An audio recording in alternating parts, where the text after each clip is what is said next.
제 인생에서 술을 빼면 제로예요. 제로. 아무것도 없다는 소리입니다. 그 정도로 술을 정말 많이 좋아합니다. 아, 맞다. 잘못 말한 것 같습니다. 과거형으로 말해야 할 것 같네요. 좋아했었습니다. 술 먹고 실수하고 문제 생기고 사고치고 그런 일 저하고는 크게 상관없었습니다. 술로 인한 에피소드들은 제게 다 행운으로 돌아왔거든요. 결과적으로 말이죠. 사람들이 가장 많이 하는 말 중에 과정이 진짜 중요하다는 말이 있잖아요. 저는 그 과정에서조차도 술이 꼭 있었거든요. 그러니 과정에 술일지언정 저는 좋아했습니다. 그렇다고 술 드셔라 권장하는 건 또 아니죠. 제가 지금 하는 말이 두서가 좀 없었네요. 절대 취한 건 아니고요. 제 아내 말로는 제가 하도 술을 마셔서 머리가 나빠진 것 같대요. 언어 능력이 부족하다고 저를 맨날 놀립니다. 술김에 보내는 사연은 아니니 진중히 들어주시길 바랍니다. 지금부터 제가 말씀드릴 것들이 바로 이 술 때문에 시작된 것들이랍니다. 맨 처음 제가 술을 접하게 된 것은 집에서 자주 제사를 지내는 것 때문이었어요. 양조장을 지나기만 해도 취한다는 말이 있듯이 집안에 대단한 애주가가 계셨거든요.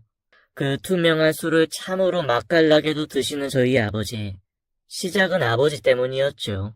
저도 모르게 제사를 마치고 식사하는 자리에서 술을 드시는 아버지를 얼빠지게 보았습니다. 무슨 맛인지도 몰랐지만 아버지가 너무 맛있게 드시니 자연스럽게 눈이 가게 되었어요. 그러나 저와 눈이 마주친 아버지께서 말씀하시길, 왜 이 녀석아, 아니 누가 술쟁이 아들 아니랄까봐 내가 먹고 앉아있으니 먹어보고 싶으냐? 아이 자, 어디 한번 먹어봐. 술은 원래 처음에 아버지한테 배우는 것이 가장 좋아. 자, 딱 한 잔만 해봐 어디. 그때 제가 고등학생인가 그랬을 겁니다. 학생이었던 제게 아버지는 취하신 김에 술을 권했고 옆에서 어머니가 말리셨죠.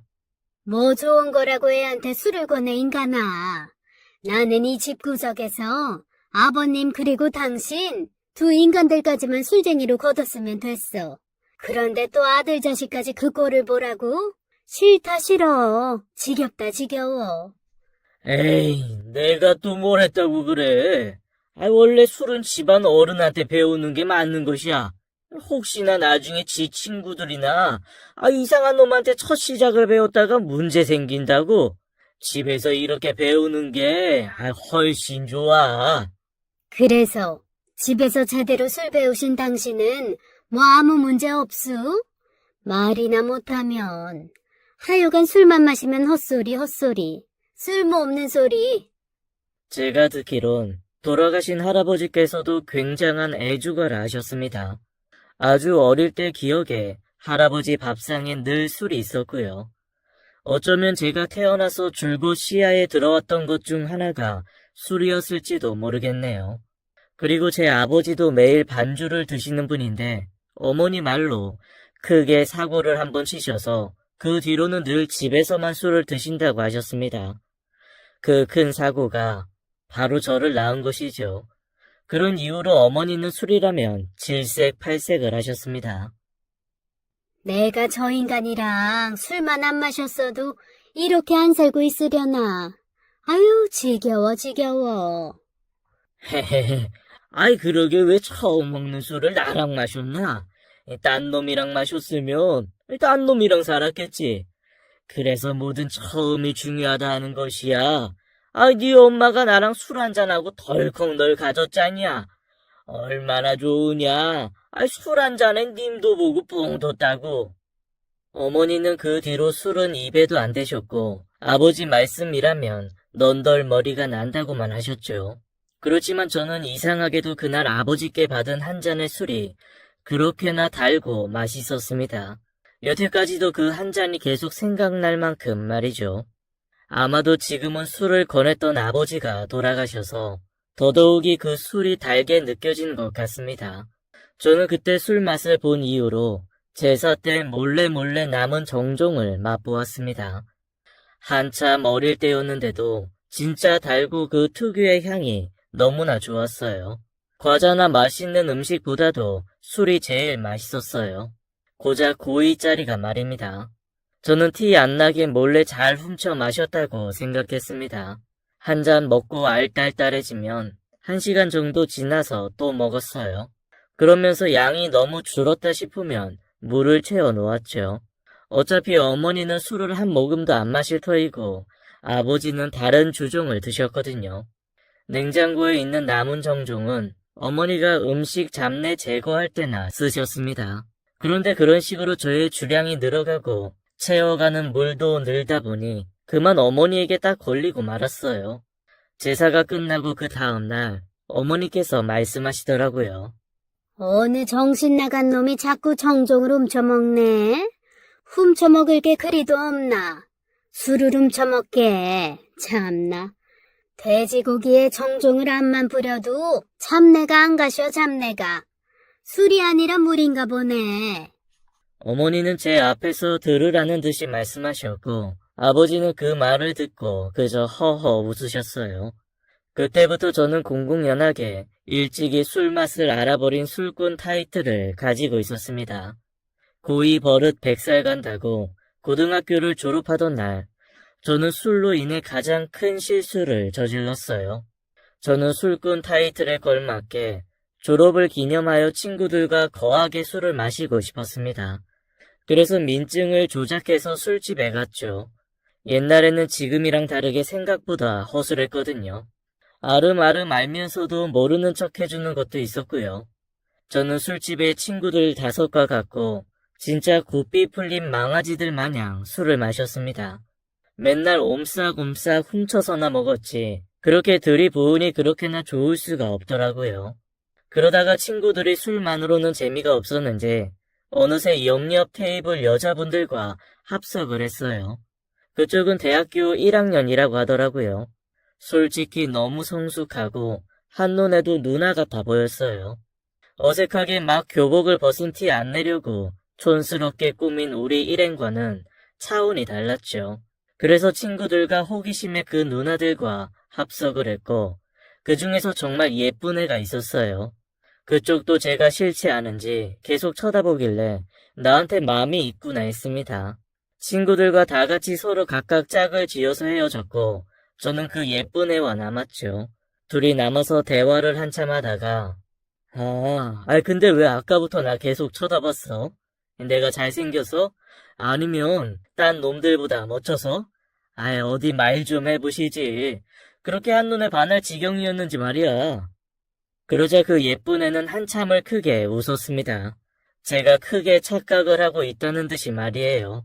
잘생겨서 멋져서 본 것이 아니라 절 얼마 전에 본 적이 있다고 말했습니다. 내가 편의점에서 아르바이트 하거든. 홍대 쪽에서. 우리 부모님이 하시는 거라서 내가 일해. 시간 남을 때. 그때 너 봤어. 그것도 교복 입고 온 거. 너 거기 단골이지? 너야말로 나 모르겠어? 내가 오늘 그렇게 기가 막히게 잘 꾸민 건가? 매일 출근 도장을 찍으면서 어떻게 날 못 알아볼 수 있지?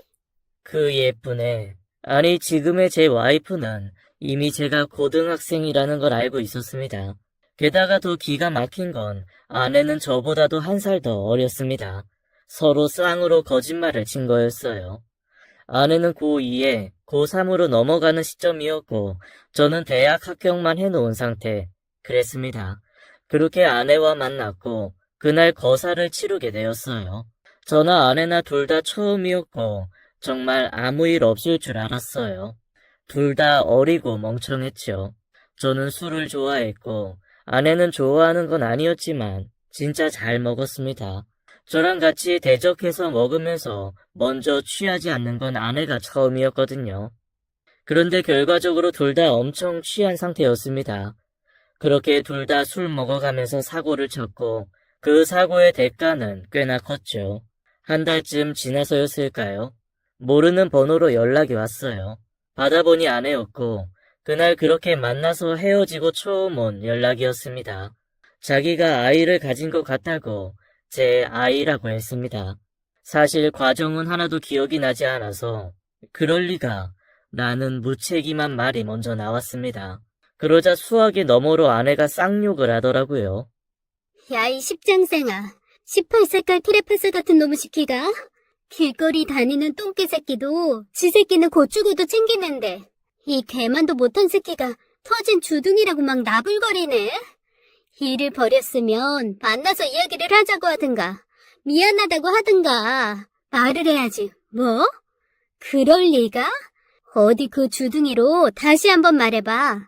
이 애미애비 없을 놈이 말이라고 막 하네. 네가 그렇게 나온다 이거지? 너 지금 어디야? 내가 너네 집 아는 거 너 알지? 나 지금 간다. 지금은 아니지만 그 당시에 아내는 많이 거칠었었습니다. 상황이 안 좋자 아내는 사포같이 더 거칠어지더군요.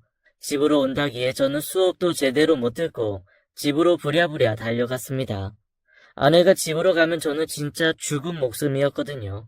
그것도 절대로 속도 위반 안 된다던 어머니께 죽도록 맞을 거예요. 저희 어머니도 아내 못지않게 한 성격 하시는 분이라서요. 아버지보다도 저는 어머니한테 더 많이 맞고 자랐거든요. 그래서 무서웠어요. 제가 집에 막 도착했을 때 이미 집에 아내가 와 있었습니다. 그런데 전화로 퍼부었던 기세와는 달리 울고 있었어요. 어떻게 하냐고, 자기도 모르겠다고요. 어머니 또한 제가 걱정했던 바와는 다르게 아내를 달래고 사과하고 있었습니다. 저한테 한마디 화도 내지 않으셨어요. 제가 온 것을 아시고선 그제야 왜 그렇게 말했느냐고 한 소리 하셨죠.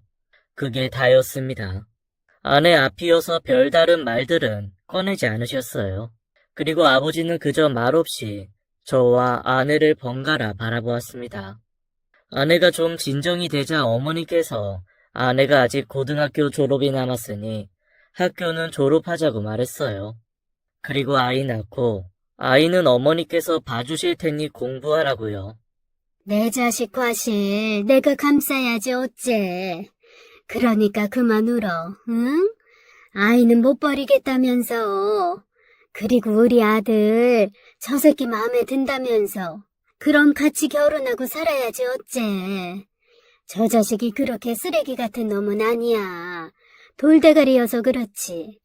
다 책임지고 우리가 네 걱정 절대 안 시킬게. 부모님은 다 아신다고? 사과를 먼저 드려야 하나 상견례를 해야 하나 모르겠네 정말. 이런 말 위로가 될지 모르겠는데 나도 그랬어. 나도 이 인간이랑 만나서 제일 일찍 낳았어. 근데 나쁘지 않았다. 그리고 언제라도 다른 선택을 하고 싶으면 그래도 돼. 안 말려. 괜찮아. 필요하지 않으면 결혼도 안 해도 돼. 애만 낳고 안 키우고 싶다고 해도 돼. 일 저지른 저 새끼가 알아서 하겠지. 그리고 우리도 있고.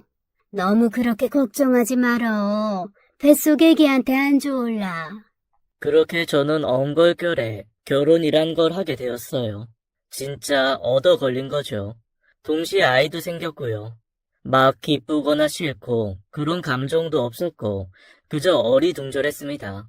어렸기에 그 당시에는 그저 부모님께 안 혼났다는 것만으로도 다행이라 여겼어요. 아마도 혼내지 않으신 건 제가 아들에서 책임감을 가져야 할 아이 아버지가 되었기에 최선의 존중을 해주신 듯 했습니다. 제가 결혼을 하고 어머니께서 미안한 마음에 아내를 챙겨주고 싶다고 집에서 살라고 하셨습니다. 저희끼리 살면 뻔히 고생이 보인다고 말이죠.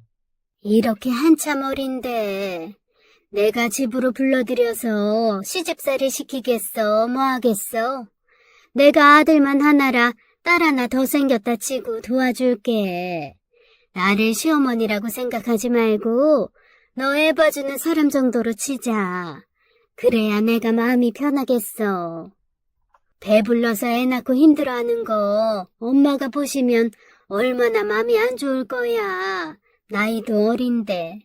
친정엄마랑 있는 게 편하면 그렇게 해도 되는데 그럼 내가 짐을 떠넘긴 것 같아 보일까봐.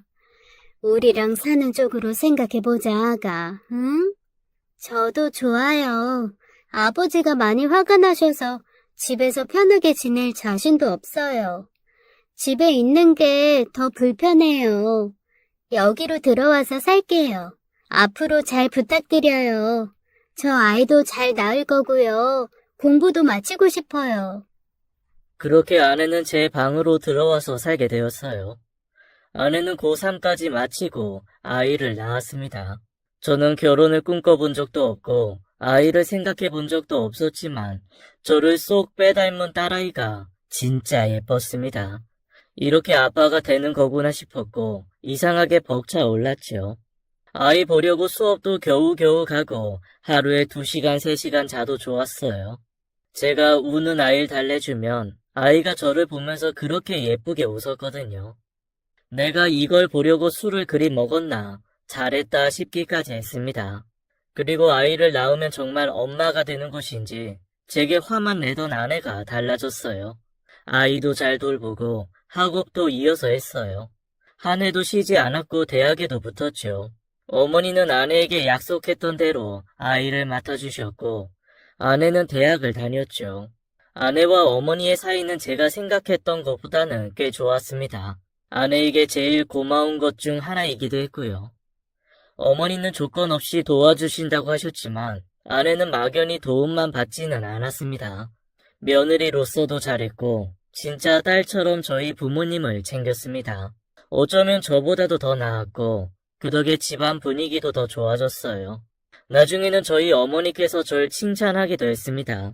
뭐 하나 제대로 하는 것도 없이 술만 처먹는 놈이 유일하게 잘한 일이라고요.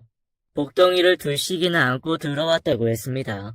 욕인지 칭찬인지 모르겠지만 우선 기분이 좋으니 웃고 말았죠. 사고쳐서 아이를 낳았지만 고난은 하나도 없었어요. 그 모든 게 부모님 덕이었고요. 그리고 장인 장모님께서도 저를 크게 원망하지 않으셨어요. 그것 또한 저희 어머니께서 본인이 죄인인 것처럼 직접 찾아가서 앞으로의 책임에 대해서 잘 설명해 주셔서 그런 듯합니다. 말 그대로 저는 부모님 덕을 톡톡히 본 것이죠. 왜 자식은 정작 그렇게 한없이 받을 때는 그 고마움을 모를까요? 일찍이 사고를 쳤지만 꼬박 6년을 부모님께서 고생을 해주신 덕에 저희는 아쉬울 것 없이 학교며 직장을 얻었습니다. 제 딸아이가 초등학교에 들어가고 그때쯤에 저의 친구 같은 아버지께서 돌아가셨습니다. 제 인생에서 가장 힘든 시기를 뽑으라면 그때였던 것 같습니다. 막 직장을 구해 정신이 없어서 정작 아버지와는 제대로 술 한잔하지 못했었는데 그런 아버지가 아쉽게도 너무 빨리 가버리셨어요. 저도 아내도 아버지 돌아가신 날 참 서럽게도 울었습니다. 그리고 아버지 장례식장에서 아버지의 사진에 대고 제대로 처음 술 한잔 올렸습니다. 아버지, 언제 한번 제대로 대결하자고 하셨는데 이제야 이렇게 한 잔 드리네요. 진짜 죄송해요. 속만 썩이고 나 사는데 정신 팔려서 그 좋아하시는 술 한 잔 못 건네드려 죄송합니다. 그렇게 술 한 잔으로 아버지를 겨우 보내드리고 저희 가족 모두가 일상으로 돌아왔습니다. 그러다 딸아이가 어느 정도 사리 분별이 가능해지면서 질문이 와장창 쏟아지기 시작한 겁니다. 그러면서 아내의 근심이 늘어만 갔죠. 여보, 어제는 우리 딸이 글쎄 사랑이 뭐냐고 묻는 거야. 그래서 엄마랑 아빠가 만나서 사랑해서 우리 딸이 태어난 거라고 했더니 어떻게 만나게 됐냐고 묻는데 순간 나 말 못했다. 우리 애한테는 솔직하게 말하지 말자. 술집에서 만나서 사고쳐서 네가 생긴 거다. 그걸 어떻게 말해. 실망할 거 아니야. 자기가 그렇게 태어난 거라고 하면. 아이, 과정이 뭐 그렇게 중요해. 어차피 나는 그때 당신한테 첫눈에 반했었어. 우리 어쩌다 이렇게 되었을지 몰라도 성격도 잘 맞고 죽이 짝짝꿍 잘 맞잖아. 초반에는 삐그덕거렸을지 몰라도 지금은 사이 엄청 좋고 내 또래에 아직도 결혼 못한 놈도 많아. 애도 우리 애가 제일 크고 사이도 당신이랑 내가 제일 좋아서 나는 너무 좋다고 생각하고 살고 있는데 화목한 것만큼 자랑스러운 거 있어? 애도 이해할 거야. 어차피 다 크면 알 텐데 뭐하러. 하여튼 당신은. 그래도 아내는 죽어도 솔직히 말하지 말라고 하더라고요. 결국에는 아내가 포장한 말로 둘러대었습니다. 소개팅에서 서로 미친 듯이 사랑하고 결혼한 다음에 딸아이를 낳은 걸로요. 그래도 나이 계산해보면 금방 들통날 거짓말이었는데 말이죠. 그리고 딸아이에게만 그리 말한 게 아니라 아내는 주변에도 제대로 말을 안 했어요. 부끄럽다고 말이죠. 알고 보니 처가에서도 원래 저희가 사귀고 있었던 걸로 알고 계셨더라고요. 아내 지인들도 저희가 연애만 한 3년 하다가 사고쳐서 결혼한 걸로 알고 있었죠. 좀 의아하기는 했지만 남들이 들었을 때 단 하루로 아이를 가지고 그 이후로 결혼했다고 하면 무조건 안 좋게 볼 것은 뻔하긴 했습니다. 그런데 아내가 그렇게 열심히 포장한 것들을 제가 또 그 술로 인해 다 발설해버렸습니다. 때는 장인어른 생신이었고 아내의 형제 가족들이 모두 모인 자리였어요. 다른 가족들은 술을 못 마셔서 저와 장인어른만 술을 마셨고 일을 하다가 가서 그런지 피곤해서 술이 막 올라왔어요. 그래서 분위기에 취해서 무리해서 더 마셨죠. 그러다 보니 만취해버린 거예요. 그 와중에 처형과 아내가 이야기하는 것이 제 귀에 들려왔습니다. 에휴, 그래도 너네는 애 일찍 낳아서 얼마나 좋아? 순진하고 어릴 때 만나서 어떻게 가족들 감쪽같이 속이고 3년씩이나 만나고. 그때는 고등학생 신분이니 놀라긴 했다만 지금은 얼마나 좋아? 나이만 어렸지 연애 오래 하다가 애 가졌으니 별 수 있나. 나는 노산이라 엄청 힘들어 요새. 우리 첫째 낳고 또 하나 낳고 싶은데 안 될 것 같다니까. 네가 복 받은 거야. 그게 어디 쉬운 일이냐? 그렇지. 나도 좋아. 그때는 큰일이라도 난 줄 알고 울고 난리 쳤는데. 그래도 남편 사랑하고 하니까 믿고 그렇게 한 거지. 제가 기억하는 건 이 대화까지였습니다. 그런데 제가 뭐라고 짓거렸는지 아내에게 들어서 알아요. 너무 취해서 기억도 안 났거든요. 아유, 처형 아니에요. 아이, 저희가 무슨 3년씩이나 만납니까? 그때 제 여자친구 이름이... 아니다. 아무튼 그땐 이 사람 알지도 못했어요. 이 사람이랑은 당일에 만나서 당일에 애 생겨서 결혼한 거라니까요. 아이, 당신 설마 처형한테도 뻥쳤어? 우리 연애 오래 하고 애 생긴 거라고? 아이, 왜 그랬어? 내가 그거 부끄러운 거 아니라고 했잖아. 결과가 좋으면 되었지. 아이, 뭘 또 가족끼리 포장은. 사형 아니에요. 저희는 원나잇. 다음날 일어나니까 입안에서 피맛이 났던 걸 보면 아내가 한 대 친 게 분명해요. 그런데 곧 죽어도 자기가 때린 적은 없었다고 발 빼더라고요. 제가 분명 아내가 손목 욱신거린다고 하는 걸 봤는데도요. 무튼 그날 일로 인해서 저와 아내의 숨겨진 히스토리가 만천하에 다 들통났습니다. 다행히 10여 년 전 일이라서 처가 식구들께 혼이 나진 않았습니다. 다만 아내만 민망해졌을 뿐이지만요. 그 다음에 처가에 갔을 때는 둘째 계획에 혈안이 되어있던 처형이 어떻게 해야 한 번에 애를 가지냐고 저를 영웅 보듯 하였죠. 장모님께서는 그래도 어린 나이에 책임지는 거 잘했다고 격려해 주었습니다. 쉽지 않은 선택이었다면서요. 물론 저보다는 저희 어머니가 책임을 정리하신 거지만요. 그리고 그제야 알게 된 것이 아내에게 제가 첫 남자친구였다 하더라고요. 그래서 그렇게 울고불고 겁을 먹었던 거였어요. 센 척은 혼자 다 하더니 말이에요. 저와 처음 만났던 술집에서 그렇게 누나인 척 하면서 연애 고수인 척 하더니 다 아내의 허세였다는 걸 알게 되었죠. 그렇게 제 주장으로 인해 의미 있는 사실들을 알게 되어 저는 오히려 좋았어요. 어차피 다 같은 가족끼리인데 그것 좀 알면 어떻습니까? 그래도 현재 이렇게 잘 살고 있으니 된 것이지요. 어쩌면 술이란 놈은 내게 아군이지 않을까 싶었죠. 제 인생에서 술은 단 한 번도 고난을 준 적이 없었고 늘 좋은 결과만을 주었으니 말이에요. 그런데 그렇게 생각만으로 인생이 흘러간다면 그건 드라마나 영화 속의 일이겠죠. 저는 회사에서 2차례의 진급을 했고 누구나 그리하듯 저도 조직 내에서 거슬리는 사람이 존재했습니다. 저와 동기이지만 회사 대표 아들이라는 이유로 초고속 승진을 한 놈이었어요. 말투도 거슬리고 같이 있으면 모두를 불편하게 하는 스타일이었습니다.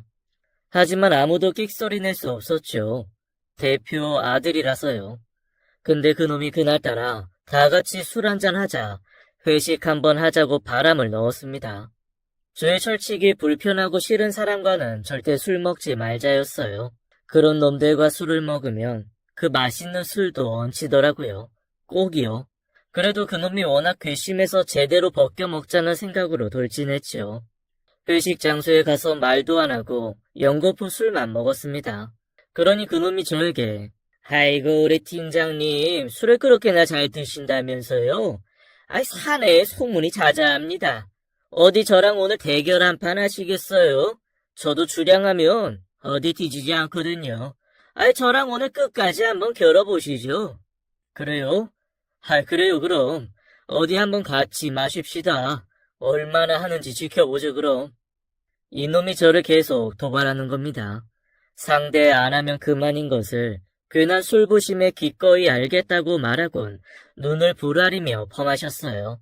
그러다가 어느 시점부터 많이 취했는데 동료 말로는 제가 삿대질을 하면서 나이도 어린 놈의 새끼가 부모 믿고 그렇게 나대서야 되겠냐?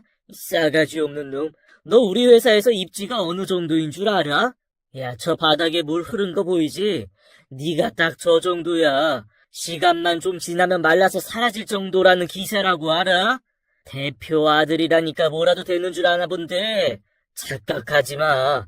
넌 그냥 한번 쑥 훔쳐내면 있었는지 없었는지도 모를 인간이니까. 저 바닥에 고인 더러운 물처럼 말이지. 다들 그렇게 생각해. 나뿐만 아니야. 넌 백만 있고 능력 없는 거 온 회사 사람들이 다 안단 말이지. 이 빛 좋은 개살구 같은 시기야. 제가 그렇게 퍼부어 말하자 화가 난 대표 아들이 한숨을 쉬었고 그 모습을 보다 육탄전이 벌어졌다 했습니다. 물론 제가 선빵을 먼저 날렸고요.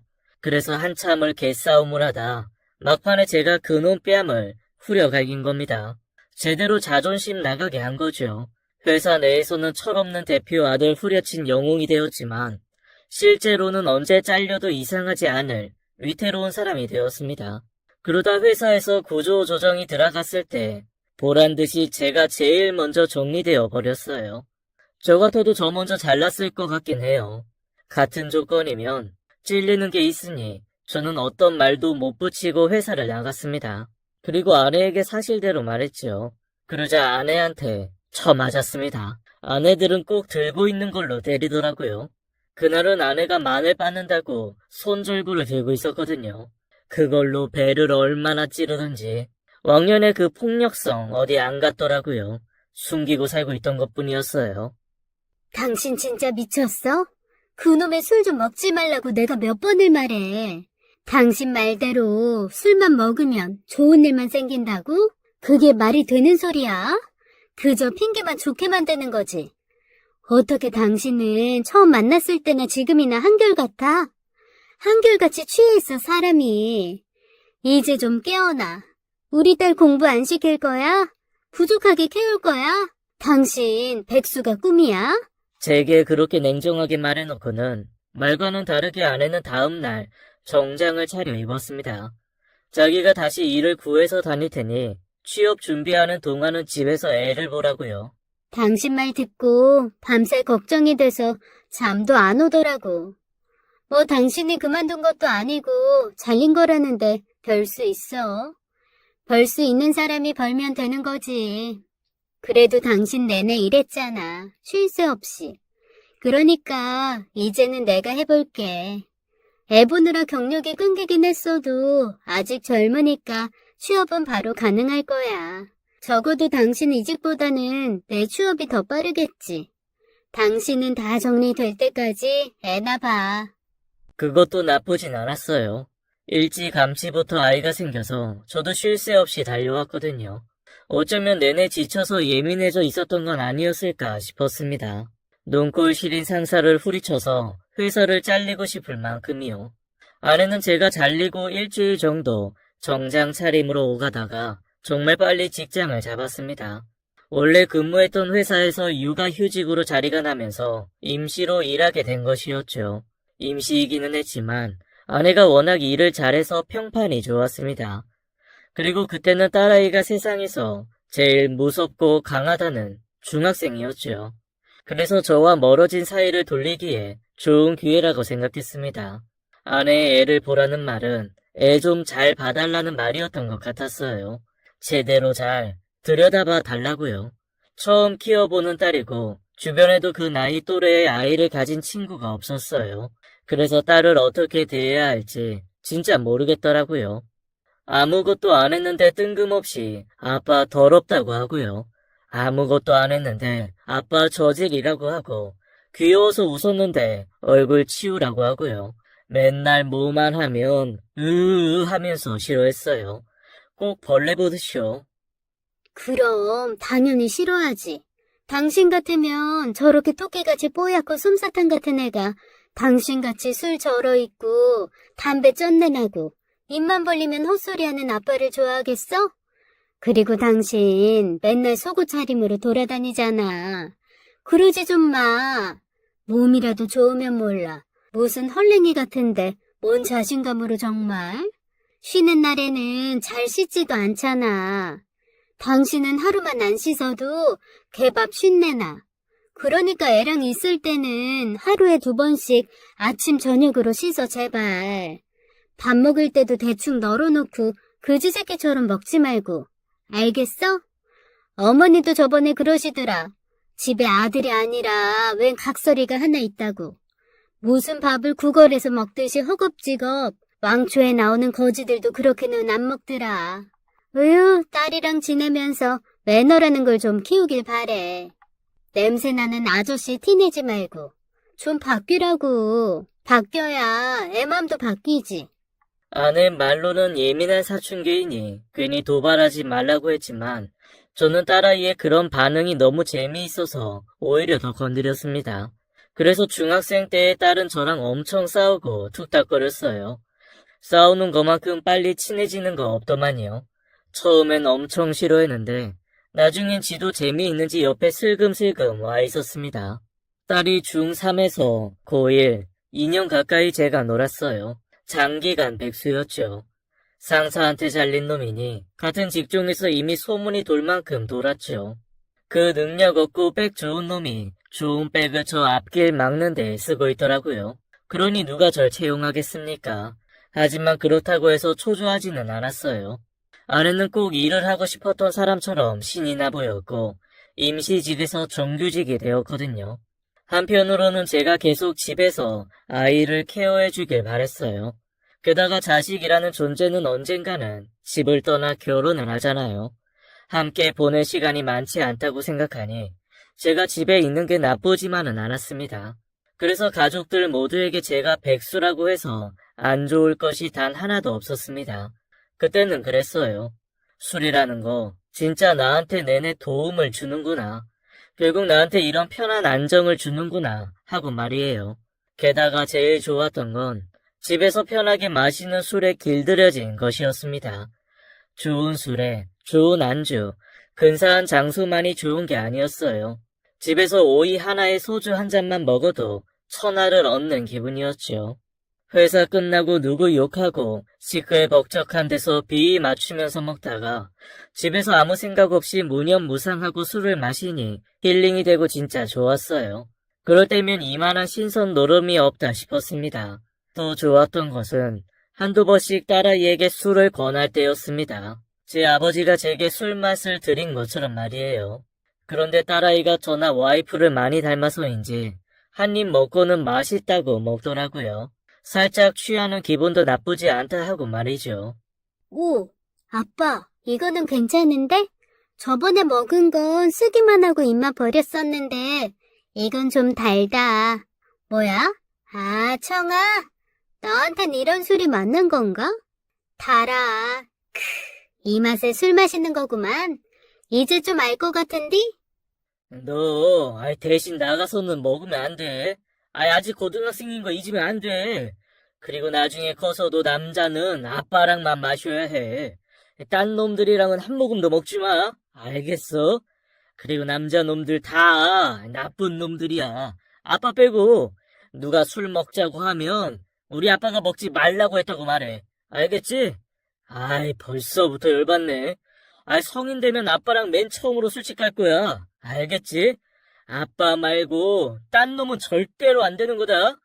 딸아이는 알겠다고 끄덕끄덕하고는 무참히 약속을 깨버렸습니다. 대학교 들어가자마자 술에 잔뜩 취해서는 모르는 남자의 등에 업혀 들어오더만요.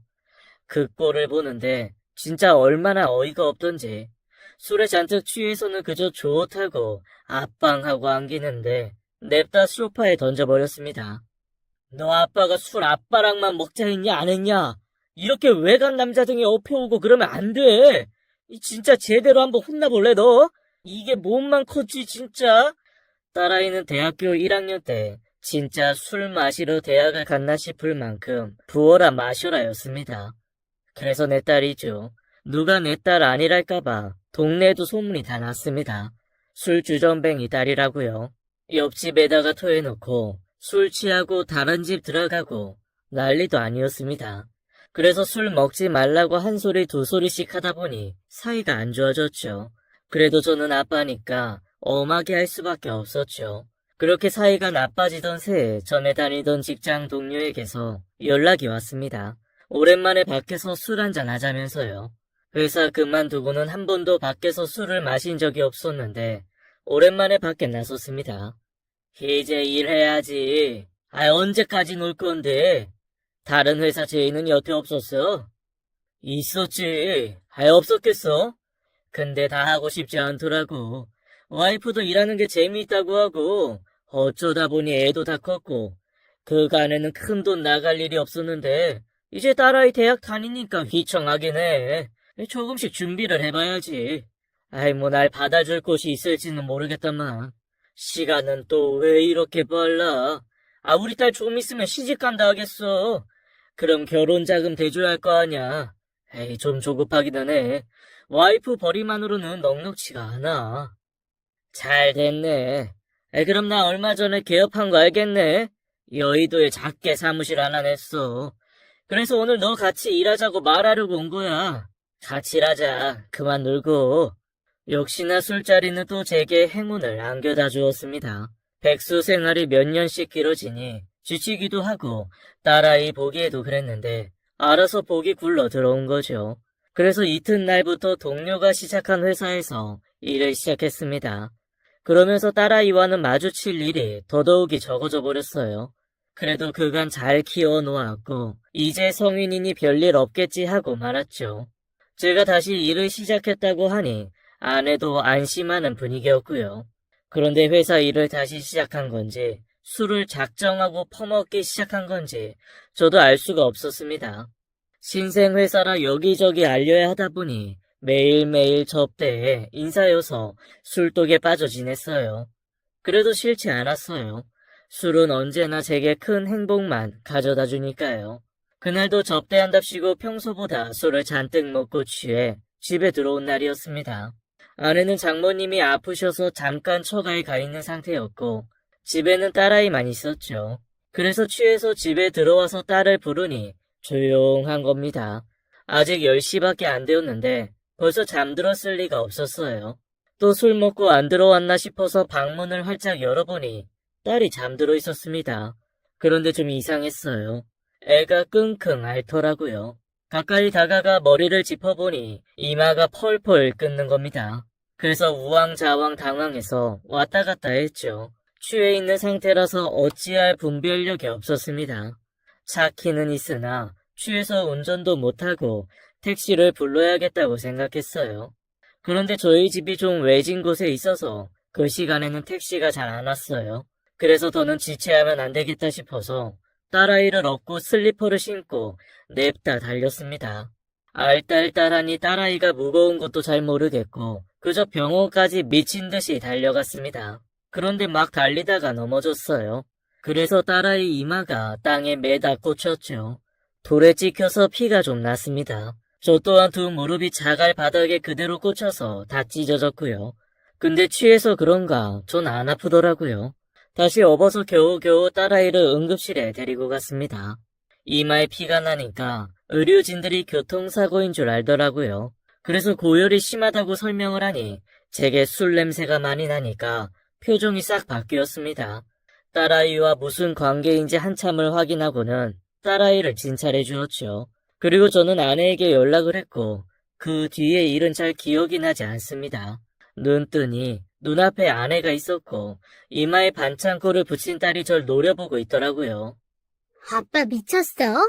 내 이마 이게 뭐야? 차라리 구급차를 부르지. 왜 괜히 사람을 업고 뛰어?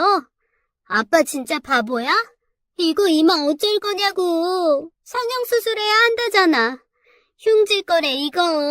아, 짜증나 진짜. 그러게 내가 술 좀 작작 먹으라고 했지? 술만 안 먹었어도 이런 일 없잖아 당신. 안 그래도 이전부터 계속 말하고 싶었는데 제발 술 좀 끊어. 지겨워 죽겠어. 지겨워. 아내도 크게 호통을 쳤고 딸아이를 데리고 집으로 먼저 가버렸습니다. 저도 뒤늦게 정신 차리고 일어서는데 간호사가 무릎이 심하게 찢어져서 소독 한 번 더 하고 가라고 하더군요. 보니까 몇 바늘씩 꿰매어져 있었어요. 그제야 아프더라고요. 제대로 넘어지긴 했구나 하고 말이에요. 아내 말도 있었지만 저도 진짜 정신 차리고 술을 끊기는 해야겠다 싶었습니다. 그리고 그날을 계기로 딸아이와 정말 멀어져 버렸습니다. 물론 저는 제 일하기 바빴고 딸아이는 취업하고 준비하느라 바빠서였지만 집에서 마주쳐도 서로 말이 없었죠. 제가 일을 시작하고 1년쯤 지나 작았던 회사가 안정을 찾으니 아내는 일을 그만두었어요. 뭐든 다 제자리로 돌아가는 것 같았습니다. 단 하나, 딸아이와 저의 사이만 돌아오지 못했어요. 그러던 어느 날 딸아이가 또 술에 취해서 집에 들어왔습니다. 또 처음 보는 남자 등에 엎여서 말이에요. 제 딸아이 키가 170이라서 아무리 말랐어도 뼈가 두꺼워서 그런가 진짜 무겁습니다. 제가 업어봐서 잘 알죠. 그 남자애가 딸아이 때문에 땀을 비 오듯 흘리면서 들어오는데 처음으로 딸아이 걱정보다 남의 아들 걱정이 더 먼저 들더군요. 그 남자애는 제 딸아이를 곱게 누이고는 제 아내에게 물 한 잔을 받아 원샷을 했습니다. 그리고는 저와 아내에게 큰절 한 번을 하더라고요. 이렇게 인사드려서 죄송합니다. 저 따님이랑 만나고 있는 남자친구입니다. 진지하게 만나고 있는지 벌써 1년이 넘었고요. 이런 식으로 인사드려서 정말 죄송합니다.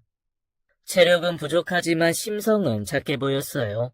그 남자애가 훗날 제 사위가 되었거든요. 하지만 모든 딸 가진 아빠들이 그러하듯이 저는 사위가 첫인상부터 마음에 안 들었어요. 피죽도 못 먹었나 싶게 삐쩍 말라서는 힘도 못 쓰게 생기고 더더군다나 술을 못 먹는다는 겁니다. 자네 술은 좀 하나? 온 김에 나랑 술이나 한잔하고 가지. 제 물음에 주저주저 하면서 시원하게 대답을 못하는 겁니다. 그래서 아내가 전이랑 소주를 한 병 가져다 주었어요. 셋이서 같이 한 잔씩만 마셔야겠다 싶었죠. 딸아이 남자친구가 어떤지 좀 볼 겸 말이에요. 그런데 이놈이 술을 한 잔 먹자마자 머리를 냅다 상에 들이박는 겁니다. 한 잔 먹고 기절했어요. 그래서 아내랑 둘이 들어다가 안방에 누웠죠. 그리고는 저와 아내 서로 바라보면서 막 웃었습니다. 술 못 먹나 봐. 근데 우리 딸이랑 어떻게 만났을까? 너무 신기하네. 참, 나 좀 봐. 내일 저 녀석들 일어나면 먹일 해장국이나 끓여야겠다. 하기는 술 잘 먹고 좋아해봐야 뭐해. 당신처럼 개망나니 같이 살 텐데. 차라리 술 한 잔 못하고 안 좋아하는 게 더 나아. 그래서 우리 딸이 좋아했나? 지 아빠랑 딴판이라서. 무슨 말도 안 되는. 우리 딸부터 술꾼인데 술꾼이 술 한 잔 못하는 놈 뭐가 좋아 맞나? 살면서 재미없을 건데 당신은 나랑 사니까 그래도 재미는 있잖아. 다음날 사위와 딸아이가 일어나고 아저씨같이 국제로 들이키는 딸아이와 죄송해서 어쩔 줄 몰라 하는 사위를 보면서 참 만감이 교차하기는 하더군요. 너희 기집애, 또 그렇게 술 마시기만 해봐. 진짜 가만 안 둬? 참네. 누가 누구 보고 술 먹지 말래? 술주정뱅이 원조께서. 나 아빠 딸이야. 모르겠어? 부모는 자식의 거울이다. 모르냐고. 아빠부터 고치고 남 지적해. 무턱대고 나한테 술을 먹어라 먹지 말라 하지 말고. 자기는 맨날 숨 쉬듯이 마시면서 나한테만. 아버님, 제가 최대한 못 먹게 하겠습니다. 어제는 정말 죄송했습니다. 저희 집이 대대로 술을 잘 못 먹습니다. 제 최대 주량이 소주 한 수저예요. 죄송해요. 같이 분위기 맞춰서 못 마셔드려서 죄송합니다. 딸 아이와 크게 말싸움으로 번질 뻔했는데 그나마 사위하는 말이 귀여워서 멈췄습니다. 그 이후에는 딸 아이와 사이가 잘 좁혀지지 않았어요. 만나면 거의 말다툼하는 게 일이었죠. 싸움은 딸아이가 결혼식을 올리기 직전까지도 계속되었습니다. 결혼 이야기로 이런저런 상의를 하다가 의견이 안 맞아서 딸아이와 언성이 높아진 적이 있었어요. 그때 딸아이가 하는 말이 난 예전부터 아빠 말이 제일 설득력 없어. 아빠가 나한테 어떻게 했는지 기억 안 나? 술 먹고 괜히 나 업고 뛰다가 내 이마 박살냈잖아. 기억 안 나지? 자기가 불리하면 꼭 기억이 안 나시겠지. 오늘 신부화장 받을 곳 갔는데 아무리 지워도 이 흉터 안 지워진대. 어쩔 거야. 이마 까고 드레스 입어야 하는데. 이 흉 때문에 나 없는 앞머리 내려야 돼. 알아? 내가 얼마나 속상한지 알아? 웨딩 사진 찍을 때도 이 상처 가리느라고 돈도 더 들었어. 내 인생에 아빠가 도움되는 게 어째 하나도 없어, 하나도. 너는 무슨 말을 그렇게밖에 못하냐? 내가 그냥 취해서 나 좋자고 너 없고 그렇게 뛰었냐? 열이 40도가 넘는데 그대로 시간만 가면 큰일 날까봐 그랬지. 기집애가 맨날 술 처먹고 밤에 돌아다녀서는 고열에 감기나 걸려오고 너는 입이 10개라도 할 말이 없어 이거사.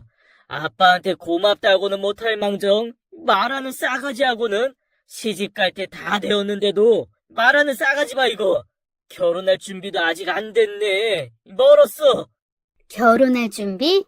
참나 웃겨. 아빠가 할 소린 아니지 않아? 아빠랑 엄마랑 술 먹고 사고 쳐서 나 가져서 어쩔 수 없이 결혼한 거잖아. 그에 비하면 나는 아주 준비 철저한데 왜 그래? 뭐 할 말 있어? 술 취해서 무계획으로 결혼한 사람이 누군데 누구 보러? 나는 있잖아. 이 사람한테 좀 창피해.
아무리 엄마 아빠 사이가 좋고 한들 둘이 철없이 하루 사고로 내가 태어난 게 달라지는 건 아니잖아.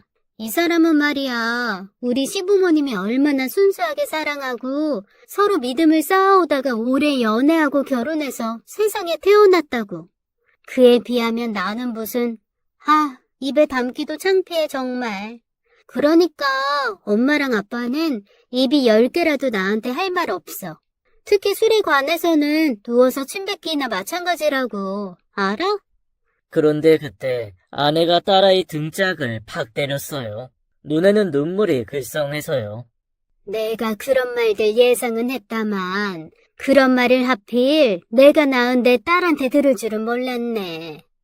네 아빠 말 하나 틀린 거 없어. 그런데 네가 지금 내뱉은 말들은 전부 틀렸어. 나랑 네 아빠가 그저 실수로 널 낳아서 결혼한 거라고? 무슨 말도 안 되는. 너는 실수를 평생 감내하면서 하는 게 결혼이라고 생각하니? 이쯤 왔으면 실수가 아니라 사랑이지. 네 아빠랑 나랑 사랑해서 결혼했고 책임까지 감수하고 너 낳은 거야. 그저 단순히 술 먹고 네가 생긴 건 맞지만 그렇다고 해서 우리 가정이 고작 그런 것들만으로 된 건 아니라고. 그리고 너는 네 이마 상처만 보이지? 네 아빠 저 무릎은 안 보여? 네 아빠 여름 많이 타는데 혹시라도 너한테 보이면 마음 불편할까봐 이 더운 여름에도 반바지 죽어도 안 입어. 너 업고 뛰다가 넘어져서 양쪽 무릎을 8번을씩 꿰매었어. 간호사가 그러더라. 아빠가 딸 이마에 난 여우 콩만한 상처 신경 쓰느라 본인 무릎 벗겨져서 피가 철철 나는데 그거 아픈 줄은 모르더라고. 꼭 다 말을 해줘야 아는 거니? 네 아빠가 그런 사람이야. 네 일이면 다치고 아파도 다 나서는 사람이라고. 이 나쁜 계집애야. 아내는 딸아이에게 크게 몇 마디 하고는 방으로 들어갔고 전 아내를 따라 들어갔습니다. 아내가 속상했는지 계속 울더라고요. 그래서 그날 저는 두 여자를 번갈아 가면서 달래느라 바빴죠. 좋은 일 앞두고 왜 그리들 싸우던지 참. 그렇게 딸아이와 아내 그리고 저까지 마음 불편하게 말다툼을 하고 그 다음날에 늦은 상견례를 하게 되었습니다. 사위의 부모가 되시는 사돈 내외가 사위를 낳기 직전에 외국으로 건너갔다 하더라고요. 그래서 쭉 거기서 살았고 대학생이 되면서 사위만 한국으로 건너왔다고 들었습니다. 좀 사는 집 자제인가 싶었는데 꼭 그런 것만은 아니라 하더라고요. 사위의 부모가 외국에 계시는 터라 상견례가 많이 늦어지긴 했습니다. 거의 사돈 집안 빼고 결혼 준비를 했다 해도 과언이 아니었죠. 딸 말로는 요즘은 다들 결혼 준비만 한다고 상견례는 생략도 한다기에 좀 찜찜하긴 했지만 그 의견에 수긍해 주었죠. 그리고 약속된 상견례 날 저와 아내 둘 다 사돈을 보자마자 뒤집어지고 말았습니다. 사위가 공항에서 모시고 오기로 하고 저희 가족만 먼저 와 있는데 딸아이가 혹여나 술 먹고 취해가지고 나를 실수로 가져서 결혼했다는 등 그런 소리 하지 마. 진짜 그러면 가만 안 있을 거야, 아빠. 오두방정 떨기만 해봐. 결혼이고 뭐고 다 작살 나는 거야. 두 분 오시면 좀 우아하게 굴어. 술도 입에 대지 말고. 알았지? 어찌나 저한테 헛소리하지 말라고 단단히 조심을 시키던지요. 하지만 그것도 사돈 내외가 오고서는 다 필요 없어져 버렸죠. 막 문이 열리고 사돈 내외가 입장을 하는데 두 분 다 너무 낯이 익는 겁니다. 제 옆에 있던 아내가 막 이름을 부르면서 언니 하는 거예요. 이게 무슨 상황인지 싶어서 자세히 보니 바깥 사돈 얼굴이 심하게 익숙한 겁니다. 보니까 제 고등학교 동창인 거예요. 그것도 아내와 사고친 그날 밤 같이 술 먹으러 나갔던 그 친구였죠. 아내가 아는 척한 안사돈 또한 그날 밤 아내의 일행이었고요. 딸아이 없고 경황이 없어서 저나 아내나 주변 지인들 대부분 연락을 끊었고 정신없이 살았거든요. 그래서 서로 얼굴을 알아보자마자 막 한참을 반가워하다가 겨우 자리에 앉아서 따져보니 사이가 우리 딸이랑 동갑이거든요. 그렇다는 건 야, 아이 너도? 야, 아이 나도? 그날의 거사는 저와 아내뿐이 아니라 그쪽도 마찬가지였습니다. 이 어찌 축하 안 할 수 없는 인연인지라 그날도 엄청 마셨습니다. 딸아이 결혼시키고 여전히 저희는 사돈 양반들과 몇 달에 한 번씩 술자리를 가집니다. 그리고 늘 똑같은 레파토리로 대화를 이어가죠. 그날의 실수가 결국에는 실수가 아니고 모든 게 인연이었음을요. 지금은 나이를 많이 먹고 늙어서 자중하고 있습니다만 역시나 술은 제 인생에서 뗄래야 떼기 어려운 요술입니다.